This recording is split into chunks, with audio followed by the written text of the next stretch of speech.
Soul Tribe. And this message is definitely not directed at you guys. But it is directed at certain people. You're completely out of time. You guys have had way too much time to do what was right. I don't know if it's the drugs you're on or that you guys just lie so much you actually believe your fucking lies. Or that none of you guys know how to, do anything but crime to steal people's money. However, enough is enough. It's not even about me. It's about what you guys have done to Jake.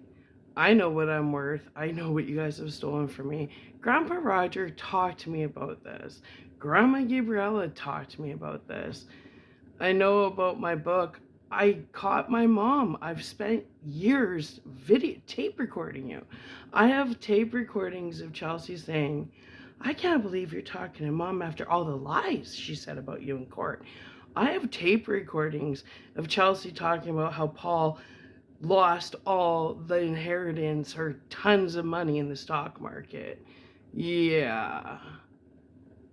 And Chelsea, she was just queen of Freudian slips. But enough is enough. You guys know that you're done. Let's talk. Ethan, are you aware, Ethan Zago, that I have 20 pictures? Well, I have a stack of pictures from when you thought it was really cool to beat me and Jake up at Christmas when you broke my finger and gave Jake a concussion and gave him a fat lip. We have tons. He had bruises all over him. We have all those pictures. You know, the ones I sent to my father on Christmas Day and he wouldn't even acknowledge because it was clearly, I don't know, everybody was in on it. Well, Ethan, you thought you got away with that? I think not. Those pictures have been shared with important people. Just letting yourself you guys think that you're not caught? You're just getting more set up with more charges, you fucking morons. Well, anyways, and Justin, you gotta be the biggest fool of them all. The stack of fucking evidence we have on you? You're nuts. I can't believe you went around and fabricated. All the lies you said about me are the truth about you. You just said that so that when we came out with our truth, it's like you took every evidence we had on you, you piece of shit, and then you turned it around and made it sound like it was me so that when we came out, we would look like liars. Oh, another little meth head gone wild, apparently. Hey, Justin? Well, you seem to forget that Jacob has a huge scar across his head when you tried to kill him when I was in Calgary for training for State Maine in 2016 during April. Yeah, you had called me when I was at training. You're his father, and I had to pay you $200 to watch him for 10 days while I went away for training, management training. And what did you do, Justin? You called me and said, Jake had a really bad BMX accident, but I gave him butterfly stitches and everything. And I didn't question it because I didn't realize what a piece of shit you were. I knew you were a piece of shit, but I didn't know you tried to kill our kid. So, Jake was so scared of you because you used to beat on him all the time. Got lots of evidence on that one. The first time you split his lip open, he was in his car seat in the Princess Auto parking lot in Lethbridge. You think I don't have this all documented? Yeah, I fucking do. Well, let me tell you something, you little moron, you little piece of shit. Let me tell you something, you little fucking freak. You little fake it, you little thief, you little drug addict. Let's talk, Justin. Why does Jake have a huge scar across his head where he literally has talked to me about an after-death experience? Do you like to talk about that? Your little slut, methed out slut girlfriend, well, one of the many you had. The one that had 6 abortions that you bragged about to Jake paying for, Miss Nikki, with her little superwoman tattoo on her fucking hand because when you guys did porn and she jerked you off, she was superwoman. Yeah, we all know about your little porno problem. Making porn, what was it, on Twitch? Well, anyways, you little moron pimp wannabe. Let's talk about Johnny in Calgary. Let's talk about what you did to his secretary, hey, Justin? Let's also talk about when you tried to kill Jake when he was 12. Hmm? Why did you do that, Justin? Remember your girlfriend used to have to lock her in a room, a padded room, when she was methed out all the time? And what happened? You accused Jacob of when he was 11, flirting with your methed out girlfriend, and you tried to kill him when he was sleeping. You took a big bowl, your oatmeal bowl, and when he was sleeping, you smashed him over the head and tried to kill him.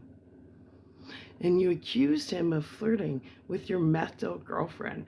I'm sorry, but I raised my son to have 1, taste, 2, self-respect, and 3, stay the fuck away from his father's trash.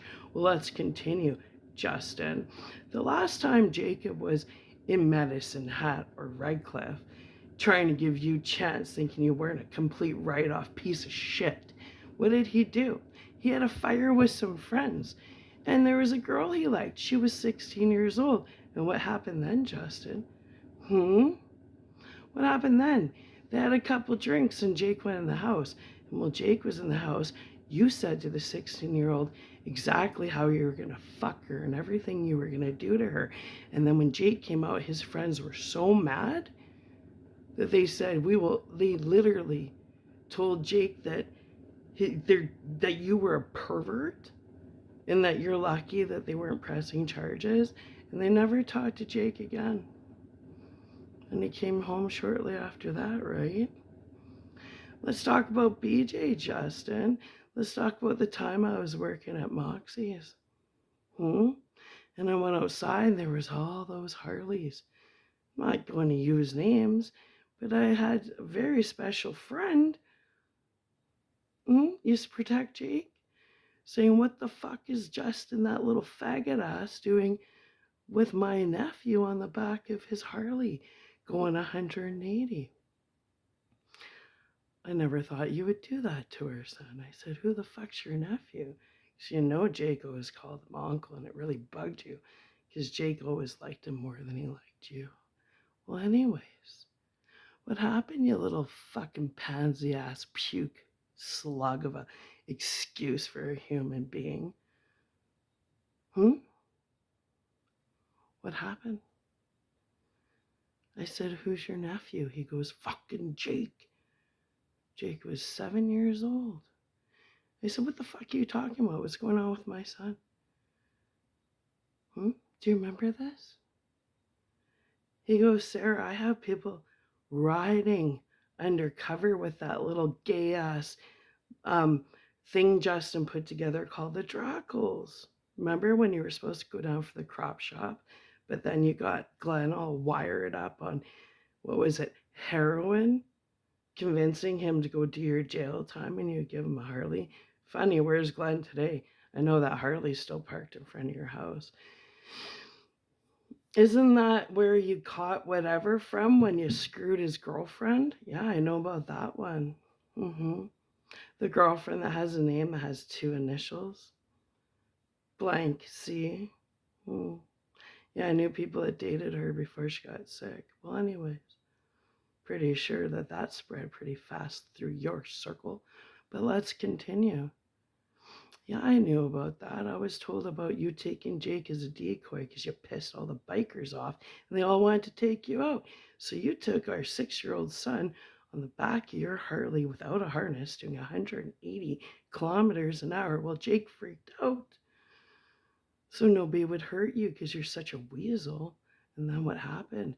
Jake started hitting you and you pulled over and you called our 7-year-old a fucking pussy. Told him to get the fuck on the bike. Well, guess what, Justin? There was an undercover with you. Did you not know about that? Why don't we talk about, Justin, that little newspaper article you have hidden in that little black box of yours from when you hung out with Miranda, Carl, and Nikki? How much jail time do you think you'll get for that one? That little newspaper article, because you're such a little pyro. You like to keep little memorabilia of all the crimes you do. Remember by Headley, that historical train station you started on fire and blew up because you thought it was so funny? And you said, Sarah, do you know how much jail time I would get for this if they caught me? Well, I think that's the only download I have for now at 3 a.m. You want to keep fucking with me? I've just started. You're a fucking loser. And now the whole world's going to start to know exactly how big of a fucking loser you actually are. I've been waiting years. And Justin, are you aware I have a video of you punching me in the face? Bet you forgot about that. Why? Because you had already scheduled my death and thought I'd be long and gone by now. Hmm? Ooh, I got lots on you, you fucking loser. You know what? It's not about me. It's about the fact that I'm a mama bear, and what you did to my son is completely unforgivable. You're a pervert. You're a loser. You're a drunk. You're a drug addict. You spread STDs. You're going down, bitch. You're fucking going down. Kiss my fat ass, you fucking loser. Bye for now.